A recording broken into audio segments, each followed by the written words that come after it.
Today we're going to take a look at a day in the life of today. Yep, this day right here. What's going on today that's really important, or really interesting, or even really funny? And what if you had to write a book about today?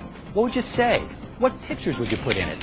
Suppose you had to write a whole other book about tomorrow, and the next day, and the next. Could you do that? Someone already is. And this is their book. Okay, maybe it's not exactly a book, but it's like a book. And a new one is written every single day of the year. That's what a newspaper is. The story of a day like today, with interesting stuff in it for adults, kids, sports fans, computer geeks, moviegoers, everyone. And this is the story of newspapers. What's in them, how they're made, who makes them. Soon you'll know so much about newspapers that you'll be writing your own. So, what goes into a newspaper? Well, news for one thing. You know, newspapers. News has to be a fact, like the fact that the president helped to end a war yesterday. And news has to be important to a lot of people.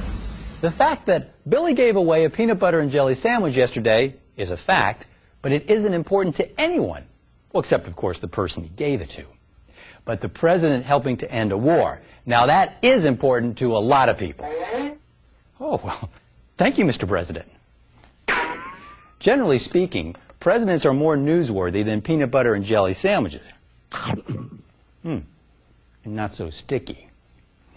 Also, news has to be, well, new. The president helped to end a war yesterday is news. The president helped to end a war 12 years ago isn't news. It's history. Now, there's all kinds of news in the paper. City news, state news, regional news, national news, world news, news for kids, sports news, business news, science news, news. One of the big reasons people read newspapers instead of, say, just watching the news on TV is that there's more news in the paper. TV is great for catching the main headlines in a few seconds, but the paper tells a lot more news and a lot more about the news. Of course, news isn't the only thing in the paper. There are also editorials, features, and ads. Editorials are what people think about the news.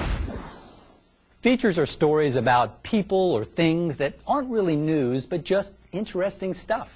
You know, like which good movies are showing, or how to grow flowers, or whether the president likes peanut butter and jelly sandwiches. Oh yes, and of course, there are lots of ads. Big display ads like these, and little classified ads like these. Since people pay the newspaper to carry their ads, that's how newspapers get their money. It costs so much money to publish a newspaper that, if there weren't any ads to help pay for it, your local newspaper could cost you a pocketful. So anyway, as you can see, a newspaper isn't really just a newspaper. It's a news, editorials, features, and ads paper. And how do you make it? I'm glad you asked that question.